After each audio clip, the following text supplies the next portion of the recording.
The Wes Penra Papers. A Journey Through the Multiverse. The Second Level of Learning. http://wespenry.com. Exopolitics Paper No. 1, The Orion Empire. By Wes Penra, Saturday, July 7, 2012. Revised, Friday, July 13, 2012. http://wespenry.com. 1. Who's the friend and who's the enemy? Like I said earlier, the universe is teeming with life, absolutely teeming. There are so many different star races that even if all of mankind would come together and try to research them all, in 100 years we would only be able to catalog a very few, compared to how many there are. However, what is important for us humans is which star races, directly or indirectly, interfere with human evolution, how they do it, and whom they are in alliance with. In these papers, Level 2, we will only touch on a few of these many races who are interacting with us, or are watching us on a distance without interfering. The reason I am concentrating on the Aryans, from Orion, and Sirians in particular is because these two star groups are, and have been having, a greater influence on our evolution than anybody else, I dare say. And not only that, when people try to catalog different ET species, most don't understand that what we think are different races are often one and the same but under another guise. Remember I wrote about how species mostly don't come in the physical, but nano-travel without bodies or spaceships. Spaceships are really not necessary to travel the universe, except for beings who are not evolved enough to put technology aside and travel in spirit. When doing the latter, they can use their avatar to mock themselves up as any kind of being they like: humans, greys, reptilians, giant mothmen, winged dragons, you name it. These invaders do everything they can to confuse and manipulate us. With that said, I would like to start talking some more about the Aryans and the Orion Empire. The paper after this one will expose the Sirian lords, the so-called A.am.I, for what they really are, although I like to believe, and there is some evidence for this, that there may be a faction of them who evolved to stages of higher consciousness and are actually willing to assist us in helping ourselves. Helping ourselves is the key phrase, because if a star race says they are coming here to save us, I would run the other way. I have come to this strong conviction that we are our only saviors. Star races who follow universal laws can help us by giving us the tools for self-improvement. Some channeled information goes under this category, but if some say they are coming here in spaceships to save us or take us on board to transport us to some other dimension, I wouldn't believe them. They have their own agenda and only need our permission to come and take you and do whatever they want to do with you, or to come down here to rule you for 1,000 years, whatever the deal is. The disclosure everybody seems to be waiting for, constantly looking up into the skies, is not going to be in form of a mass landing of benevolent ascended masters or other evolved beings. The contact will rather be on a personal level, star beings or star races making a connection with individuals or groups who are working on breaking out of the entrapment, in other words, those who are ready for an encounter. It's then up to us to discern whether these personal encounters are benevolent and beneficial for our growth, or not. We all have to pass a lot of tests now and in the near future. And we have to be brilliant, all of us. Not that we aren't. We are all brilliant, we just need to wake up and realize it and start making conscious decisions, getting rid of all sloppy thoughts and make decisions based on intentions that come from clear thoughts. We have a lot to learn in the little time we have at hand, so if we waste it, we will regret it. Channeled material has often told us that the cradle of mankind stood in the constellation of Lyra, and I was saying the same thing in Level I. This seems to hold water when we are talking about the human template. It was apparently in Lyra the humanoid template was first tried with success. In Lyra the early galactic citizens saw a star race dawn which looked very similar to the Vulcans in Star Trek. Many researchers in exopolitics have since then realized that this popular science fiction series had a lot of truth in it. This is not surprising if we understand that many Hollywood producers and other creative people are often part of esoteric societies, some of them dedicated to channeling. So was also the case with screenwriter, producer, and futurist, Gene Roddenberry, who developed the Star Trek series in 1964. He was a member of a society called the Council of Nine, which was channeling a collective of entities known as the Nine. Other known members of this club were Uri Geller and Peter R. Farley, who used the channeled material from the Nine to write his book series, Where Were You Before the Tree of Life? Roddenberry allegedly got the ideas to much of Star Trek from these channeled sessions, so also the look of the Vulcans, with their humanoid bodies, pointed ears, and great analytical minds. The Vulcans have, I have learned, a lot of similarities with the Vegans from the Vega star system in the constellation of Lyra. Just like humans on Earth, the Lyrans came in many different skin colors, and many had pointed ears, just like Mr. Spock. There have been many civilizations on Earth before Homo sapiens came into existence, 250,000 to 300,000 years ago, and the Vegans at one time, once they became founders, helped creating earlier civilizations on Earth which did have the Lyran, humanoid template as part of their DNA. This can be read in Lissa Royals and Keith Priest's material and has been researched and built upon by many researchers, including myself. As civilizations rose and fell on Earth, mankind eventually was created by mixing DNA from different star races and a previously existing humanoid species who was being part of an experiment to create a living library on Earth. This experiment, however, was interrupted when the Syrian lords landed on Earth 500,000 years ago, and things changed drastically on the planet after that. But who was behind the experiment with the living library? Some say it was the Lyrans, while others say it was the Pleiadians. We already know that a lot of star races contributed with their own flora and fauna, but I have great reasons to believe that those who instigated the living library came from the Orion Empire. This may come as a shock to many, because the Aryans, plural of Aryan, which signifies beings living in the Orion Empire, have quite a bad reputation here on Earth. There are star races from the Orion constellation who have a violent past, so some of the bad reputation may be justified, but we also need to keep in mind who are in charge of this planet, and have been for the last hundreds of thousands of years. In my previous papers in this level of learning I said that the Aryans have a matriarchal view on cosmos, while the Syrians have a patriarchal one. This has been proven beyond doubt in metaphysics. No one doubts anymore that the Orion Queen is embracing the divine feminine and that the Syrians are patriarchs. We only have to go to the Bible to find that out, and if we want to use metaphysical evidence, we have almost all channeled material and Sitchin's books to refer to.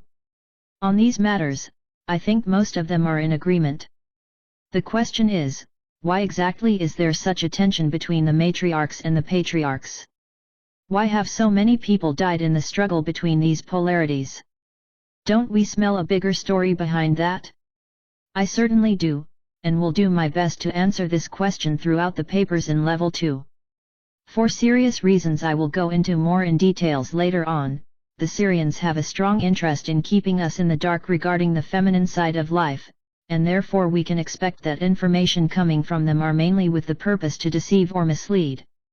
It is quite commonly accepted by now that beings from the Syrian Empire were the ones who created us as a slave race in a distant past and are influencing our daily life up until this day, and the Sumerian cuneiform proves this as well. But if the Aryans are as bad as some people say, where are they? Why aren't they here, manipulating us, instead of, or together with, the Syrians? Most also agree that the Orion Queen is powerful and a deadly threat to the Syrians. So why doesn't she and her people invade, throw out the Syrians and take over, or chase the Syrians away and become our new slave owners? They must have the power to do so, one would think. So, we know from Sitchin, LPGC, the Pleiadians, and personal encounters, to name a few, that the men of power, the patriarchs, are basing their ideas from the lords of Sirius, the A.am.I. Some say the Syrians left a long time ago, and if we pretend they did, mankind is still following their doctrines to the smallest word. Now, evidence shows that a faction of the Syrians in fact never left and has been running the show behind the scenes up to present day, which then puts the puzzle pieces together and the whole thing makes sense. So, this much we do know from just a little research. Now to the question, where are the Aryans? Where is the matriarchal movement and the divine feminine? Do we see any traces of that today in any major society? The answer is no.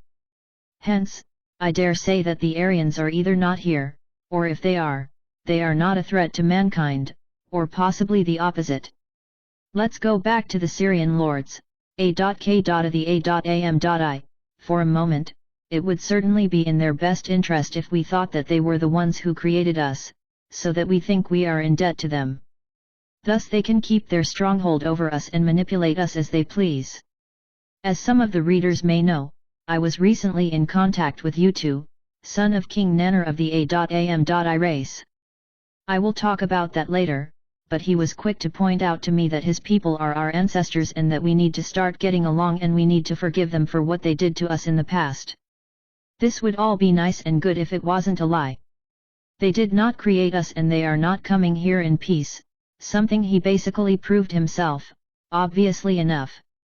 Yes, they came here and hijacked an already existing experiment and created a slave race, but they did not create us, we already existed. My point is that the A.am.I have an investment here on Earth, which is us. And to be able to keep that investment they have to lie about our origins. What about other star races? Why would they have to lie about who we are and where we come from? Well, some of them work with the A.am.I, while others have their own agenda, but you can count on that whatever it is, it will suit their own purposes more than ours. The thing that these star races have in common, whether they are working with the A.am.I or not, is that very few of them say that our cradle stood in Orion. The simple reason for this is that the truth would hardly benefit any of them, and none of them is endorsing the divine feminine. And those who would basically be willing to tell us are watching us in the background, unwilling to interfere due to that they respect basic universal laws. We hear from different sources that Orion is where the divine feminine is most prominent, and that exact information about the feminine is what is being suppressed here on Earth, and that was what made me want to look into this matter a little bit closer. It sounds to me that the bad reputation is misdirected, so we will bark up the wrong tree. 2. A reptilian beehive society? Old legends and myths are telling us that the Orion constellation is the center of the universe, the place where stars were born for. It's also one of the oldest and easiest to pick out. In Greek mythology, Orion is known as the Great Hunter and depicted as a male entity, which is symbolizing the ferocious male Aryan defenders of the empire. In Aryan language these warriors are called Makh warriors, according to Morning Skies research. The star Bellatrix, Gamma Orionis, means female warrior, and is referring to the mythology about the giant Amazon female warriors who could defeat almost any enemy. Orion was also the son of Poseidon, and we know that Poseidon is the Greek name for Ea, or the En.Ki, Enki, En.Ke, whose father, a Syrian king of highest rank, number 60 in the Sumerian pantheon ranking system, married the Orion queen as a part of a peace treaty that we're going to get into in the paper after the next. According to Sitchin and the A.am.I, this Syrian's king's name is An, or Anu. Orion, with his club, is chasing the bull, constellation of Taurus, although there is no myth speaking of such a battle. The hunter's dogs, Sirius, Canis Major, and Procyon and Gomisa, Canis Minor, are following at his heels. The latter are representing the Syrians, a wolven/reptilian species, equals dog race, equals dog star, once being advanced guards for the Orion queen, of what the Aryans call the Mother's Court, referring to the mother goddess, thus working for the matriarchs. However, this alliance would later be broken. Gary Zeitlin, who translated and wrote a synopsis to Anton Park's first 2 books in the Chronicles of the Gurkha on his website, http://www.zeitlin.net/endenchantment/secrets.html, explains to us in the Worlds section that Orion consists of stars 10 times farther away than Sirius, and are dispersed over a large volume of space. Numerous genoable reptilian races colonies are found in the region, strongly allied and mixed with humanoid beings native to the area. Together they have created a hybrid race. These peoples multiply themselves via sexual reproduction. Although some of the races in the universe are sexual, most races reproduce through genetic engineering and cloning. Sexuality, as we know it in humans, is not the most common way of reproducing if we are counting the overall amount of different species in the whole universe. Among some reptilian races in the universe, the females lay eggs, which then may, or may not be fertilized. We can see the latter happen here on Earth as well, among frogs, fish, and interestingly enough, even Komodo dragons, and even more interestingly, in bees.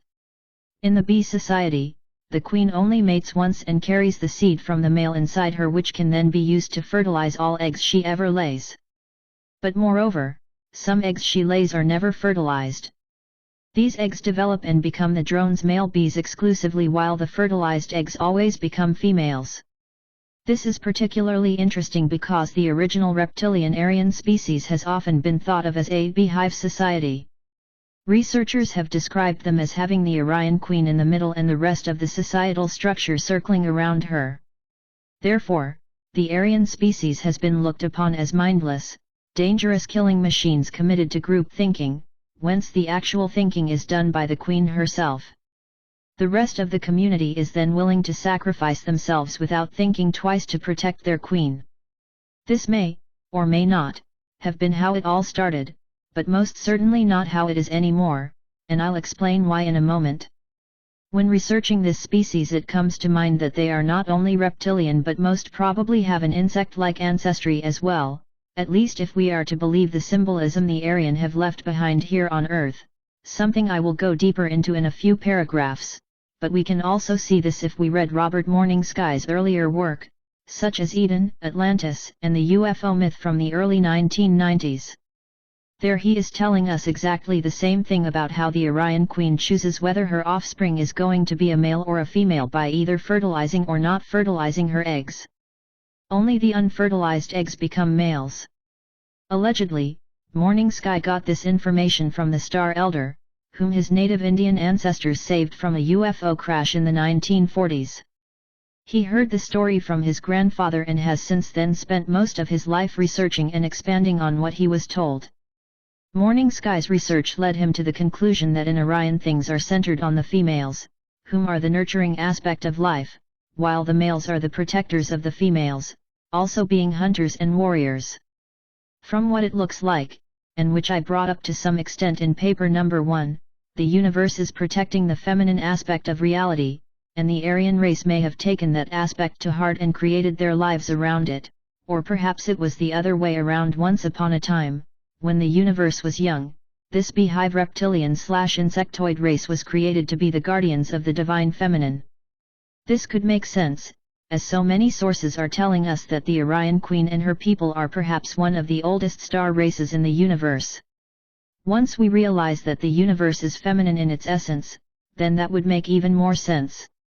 The rest after that are just complications of an easy original concept, created by the goddess to protect her own energy before the game which we call life continued elsewhere in the universe. This would also explain the constellation of Orion being the male hunter, the protector of the feminine, with his club always being ready to defend the goddess and her female representatives of the Orion Empire. But there is more to the story, much more. As we've mentioned before, the star Bellatrix is also called the Amazon star, referring to the mythological Amazon warriors, who were all giant females, ferocious in battle and feared by all male warriors, no matter how skilled. This indicates that the females of Orion may be the superior ones on the battlefield if push comes to shove. But let us go back to discussing bees. If we are thinking of the Aryans in terms of bees, who have been using the bee symbol here on Earth and even embraced it as their emblem. The logo of the old Merovingian kings is the bee, and perhaps we have a clue there. Many researchers have claimed that the royal families of the world are descendants of alien beings, especially the Merovingians and those who preceded them. We know for a fact that their emblem was the bee, and the Aryan society is the only alien society we know of that is connected with bees and beehives, so it would perhaps be a qualified guess to say that the Merovingians have something to do with Orion. In recent time, Napoleon revived the bee as an emblem for royalty, and because the Swedish royal family are descendants of the Napoleon bloodline, they use the bees as well, their emblem being 3 crowns, and with 3 bees in the middle. Another name for Sweden is 3 crowns, or tre kronor in Swedish. But there are also other potential connections between Orion and bees that we can find with a little research. The old Mayans, for example, the ones who created the old Mayan calendar, honored Amuzen-Kab, a god of bee and honey. Same thing in the ancient Near East and the Aegean cultures, the bees were highly respected and sacred, just like they were in Egypt in ancient times. The bee was also an emblem of Potnia, ancient Greece, the Minoan Mycena and mistress, also referred to as the pure mother bee. Moreover, priestesses worshipping Artemis and Demeter were called bees, and now we have a direct connection with Orion. Artemis was by many considered the goddess, and Orion, the male hunter, was Artemis' hunting companion. In Rome she was known as Diana, from whom Princess Diana got her name. After the princess' death there was a lot of speculation whether Princess Diana was a reincarnation of the goddess Diana. Her Spencer family line is linked to royalty. Artemis can be linked to Turkey, like the webmaster of the website, http://behaven.heroku.com points out. In Artemis we have our most renowned bee patroness. As the goddess of nature and the hunt, forests, hills, rocks, and rivers, she oversaw the home territory of wild bees. A particularly fascinating part of her history is her temple community, in Ionia, at Ephesus, today's Turkey. Some believe it was a matriarchal community of beekeeping priestesses that worshipped Artemis. In her Ephesus form, she's depicted covered in breast or egg-like carvings, that for a beekeeper, can only resemble the cells queen bees are born from in the hive. At her feet are 2 omphalos stones. Coincidentally enough, yesterday I listened to one of the Pleiadian lectures, and one in the audience said that a very old, sacred site had been found, either in South or East Turkey, hidden under layers of sand, which was intentionally used as a conservation method, as it seems. It had ancient artifacts hidden there. The Pleiadian told the audience that parts of Turkey, close to the Caucasus Mountains, was once an ancient home for the honoring of the mother goddess, long before the patriarchs came and took over. So there is an overwhelming amount of evidence that star races from the Orion Empire were here long before the Syrian overlords came. Then, logically, honeycombs are connected to bees, so the term honey in the Bible would be occult symbolism for Orion as well. Even when you research old secret societies, and more recently, Freemasonry, you will find honeycomb symbols, here discussed on a Freemasonic site, http://freemasonry.bcy.ca/symbolism/bees.html right parenthesis. Many mystery schools, before they were taken over by patriarchal forces, were a learning center where they taught the religion of the mother goddess, another thing that has been confirmed by the Pleiadians over the years. Today, the fact that these secret societies were originally based on the divine feminine has been hidden from members of these societies. It's a well-kept secret, because if that came out in public to a larger extent, it could be the beginning of the end for the male dominance on this planet. The only true magic left for people to explore at this time when comes to the divine feminine is certain forms of shamanism, where the shaman is bringing forth the fire, the feminine energy, whether the shaman is a male or a female. All in all, honey bees signify immortality and resurrection. We all know that the male lion has a mane. The kings of old, especially the Merovingian kings, knew that there is magic power in long hair, and so did the viril girls, such as Maria Orsic, who were channelers of what supposedly was the Aldebaran Anunnaki back in the pre-Nazi days and during the time of WW2. Another great example is Samson in the Holy Scripture, who lost his great powers when he lost his long hair, a typical pagan story inserted into the Christian Bible. The long hair, red hair in particular, works as an antenna and can often help the person who knows their magic to connect to other dimensions and even the 96%, which is the goddess universe. The long hair also symbolizes the rays of the sun being worshipped as God in old, pagan religions, because the sun gives life to everything on earth, but also, the people of old knew that the sun is a sentient being and our collective oversoul of sorts, with whom they could communicate. This old wisdom is something we now today slowly start to rediscover. Long hair, both among males and females, is not only worn by humans here on Earth, but also by star beings, such as the Sirian patriarchal overlords, with their cat/wolf/reptilian/humanoid appearance, where the men often have golden, black, or red manes.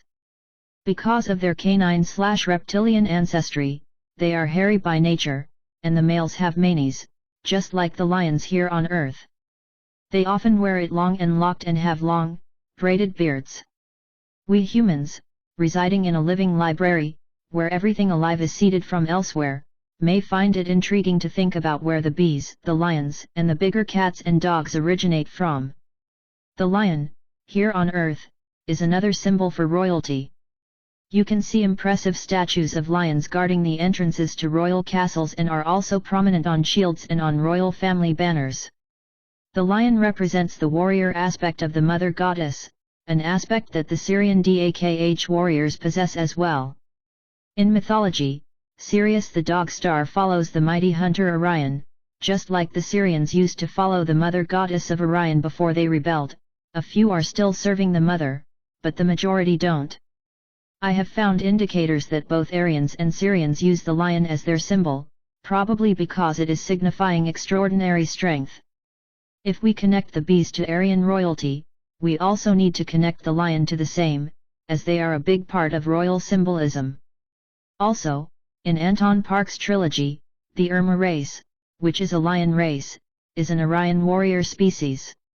On the other side of the coin, the Sirians, represented by the banking families, such as the Rothschilds, have their Lions Club, and the lion and the eagle are often portrayed together in Rothschild emblems, as is the lion and the unicorn.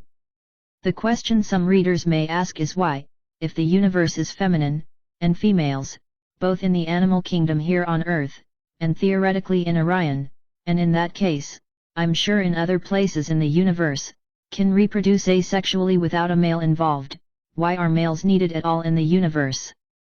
This was a question I asked myself as well, but stumbled on the potential answer when I look up parthenogenesis in Wikipedia. Parthenogenesis is the scientific term for producing offspring without a male fertilizing the eggs of the female. What I learned was that in parthenogenesis, the offspring will always be a copy, or a clone of the mother. Therefore, no diversity, and no real development. If a male is involved, it adds diversity to the gene pool, and can potentially strengthen the species in the long run. This, in extension, will benefit the survival of the species. Some reptiles, especially those who live on isolated islands, like the ancient Komodo dragons, can reproduce both asexually and sexually by choice. And what about linguistic symbolism? Robert Morningsky and Anton Parks, both having linguistic skills after have studied ancient languages for many years, have come to the same conclusion, independently of each other. The Old Sumerian and Akkadian languages both originate from the stars. Morningsky goes as far as to claim that the oldest language that can be found on Earth, from which most Earth languages today stem from, has its origin in Orion. It's a female language which he's learned, partly from listening to his grandfather's story about the Star Elder, but also as concluded after he'd studied the old languages in his own right.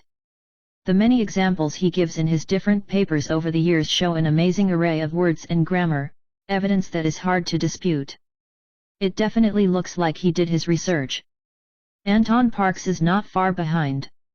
So, we can say with quite some certainty that beings from the Orion Empire have visited Earth in the past and left signs of their visits for us to explore, and possibly, their bloodline is still in the human gene pool today.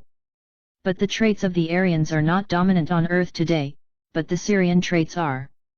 3. The structure of the Orion Empire. If we do a quick Google search on Orion Empire, we see there is a lot of negative information about Orion. It's hard to find anything positive at all on these bloodthirsty, man-eating, shape-shifting reptilians who are fighting with other races to take over the control of Earth. It makes us shiver almost by just hearing the word Orion. According to the RA Material 11, the Aryans being the only star race in present time, able to occasionally penetrate the grid that is surrounding Earth to keep negative ETS out, and that is inflicting with human business in a negative sense. The RA collective is referring to the Aryans as negative density beings. Robert Morningsky presented them as ruthless killing machines in his early work, but in his final Terra papers, after he'd done some additional research, they became less monstrous and more or less presented as a warrior race which settled down and evolved into a more peaceful empire, specializing in business and trade.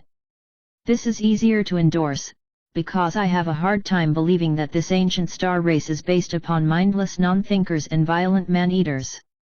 Still, how can Orion have gotten such a bad reputation? One would think there would be something good information about them, at least. Well, here is where I have to use the term anonymous, reliable source, or the reader will probably never know the truth. The amazingly bad reputation the Orion Empire has is mostly due to backstabbing from the patriarchal regime, read the Syrian overlords. Because when we think about it, if the universe is feminine in nature and the Orion Empire, led by the Queen, is embracing the divine feminine, the religion of the Mother Goddess, why would she and her people be so monstrous? This is a free will universe, and anyone can create as they please if they are ready to take the consequences, even war.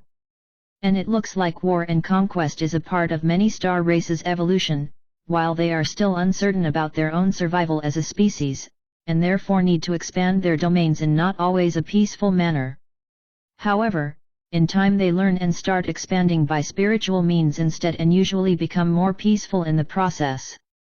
For some species it takes longer, again, read the Syrian overlords, but others, rather sooner than later, get it. So also with the Aryan reptilian race.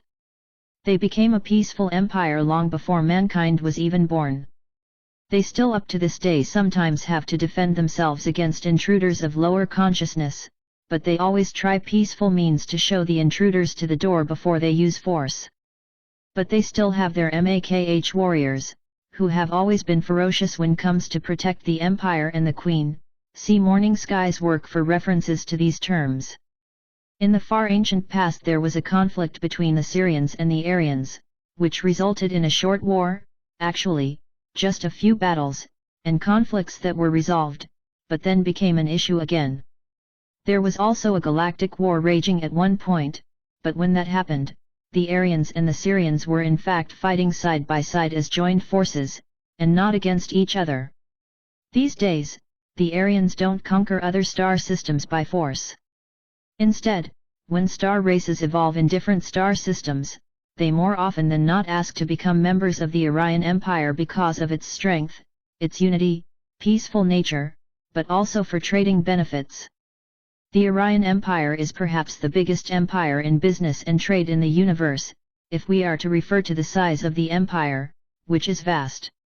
It reaches far out from the star constellation of Orion, to other parts of the galaxy, and further into other galaxies.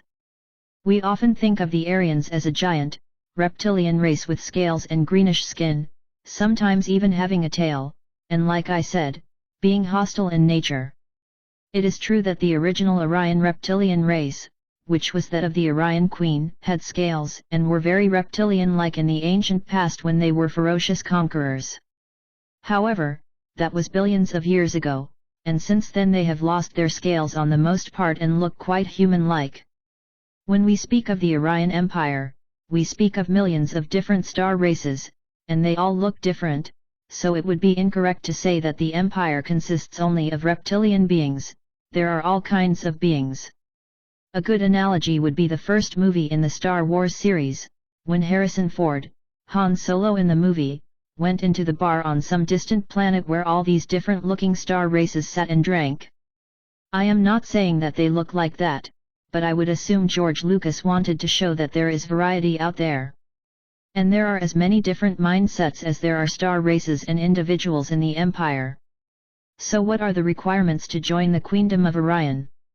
I haven't seen any list of requirements, but it's quite obvious that the star race needs to have come to a stage in their development where their consciousness is high enough not to instigate war with other star races, and they need to abide to the law of free will and the law of non-interference.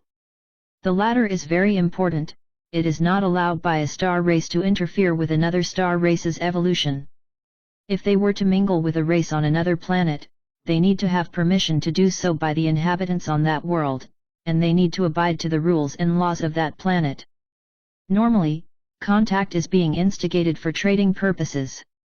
If a star race breaks any fundamental rules, they are talked to and perhaps being warned, and if they repeat their habits, they will be excluded from the Empire.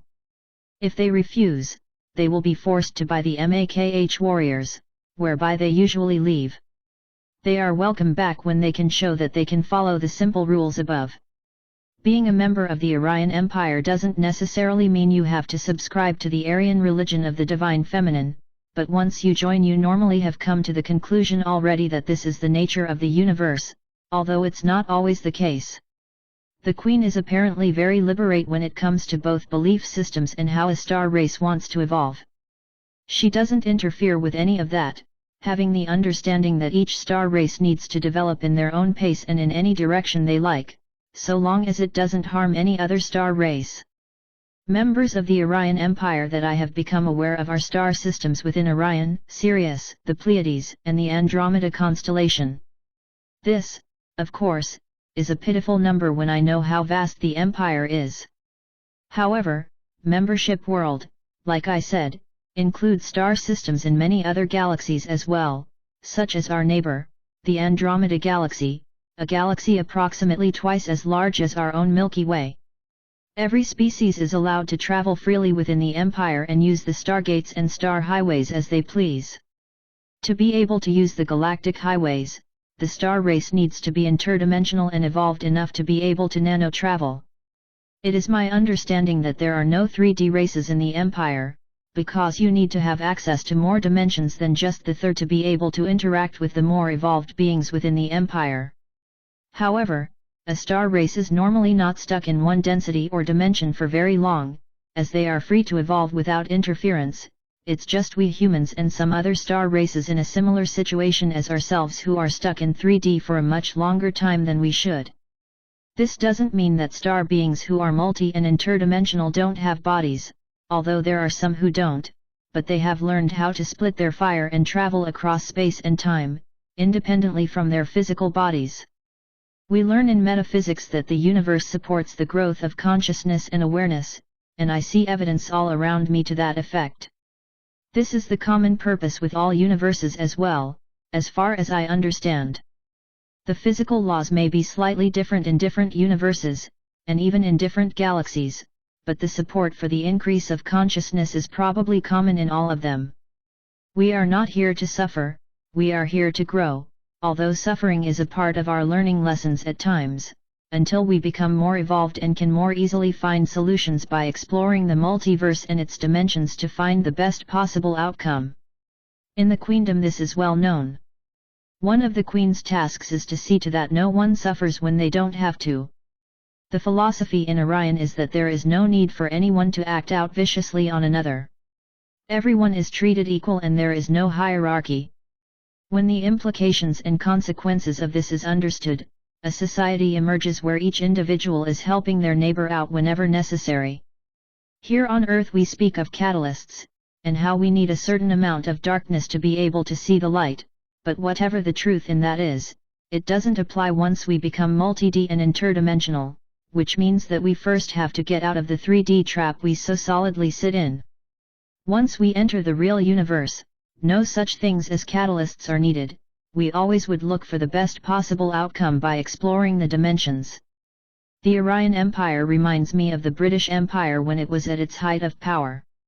It had colonies all over the world, and although some of them may have been on the other side of the world, they were still considered British and fell under British jurisdiction. Same thing with Orion. A planet or a star system in the universe is considered real estate and whomever gets there first owns it. This is how the Orion Empire expanded. They seeded young worlds one by one. Sometimes they were subjected to invader forces who wanted to take over certain systems, and that's when they used their superior military force, something they have maintained since the ancient galactic wars. 4. Conclusions about the Queendom of Orion. I have weighed the information I have regarding a violent, bloodthirsty reptilian race who eat their young, eat humans, kill everything in their way, and are here to take over the earth. With the information I have decided to present here in this paper, which is a more positive view on the queendom, and it has really dawned on me that there has been a big mix-up. I agree that the Aryans do have a violent past and once were feared, ruthless galactic warriors, but with time they evolved, just like most other races do in a natural process of learning. However, the description I hear about the Aryans from researchers here on our planet is not, from what I have concluded, that of the Aryans, but that of the Sirians. The Aryans are simply described in the exact way that the Sirians are as a species. This, of course, makes sense if we understand that the Sirians are the ones in control of Earth, but the Aryans are not. The controllers, naturally, want to distract people from the truth and therefore accuse another star race for being what they themselves are, in a form of reversed psychology. Most of the time it works. But what about the shape-shifting reptilians? The winged dragons? The Alpha Draconians? This is exactly what I hinted at earlier. These are all the same star race. They are the Sirian overlords in different disguise. The Greys, however, is another story which I will come back to. I will further build my case throughout the papers, and perhaps the readers will see what I have seen, too. When I research, I always seem to come back to the same thing, which is what's presented here and in the rest of the Level 2 papers. That's what is really going on here in our midst, and the majority of the population of mankind doesn't see any of it. But on the other hand, how do we explain interdimensional aliens who are invisible to a totally ignorant public, who thinks that if there are any aliens at all, they show themselves off in the skies as flying saucers? Orion is looked at as a feminine empire, in the sense that it's run by a queen and never a king, and it embraces a feminine religion. But of course, the goddess is everywhere, and most of all, she's inside of us. She is not in favor of certain beings before others, but she is always closer to those who are closer to her. It's just how the flow of energy works and shouldn't come as a surprise. The same thing works on our level of existence. We get along much better with friends who are on our own wavelength, as we call it. We could also call it frequency, or density. The Mother Goddess as consciousness is more in direct communication with those who take her into their hearts and communicate with her, that's a given. This is why the Aryans say that the Orion Empire is the empire of the Mother Goddess, because it's set up in the honor of her, and the structure of the empire promotes further evolution and raise in consciousness, which is exactly what the Mother Goddess, the Prime Creator, wishes for.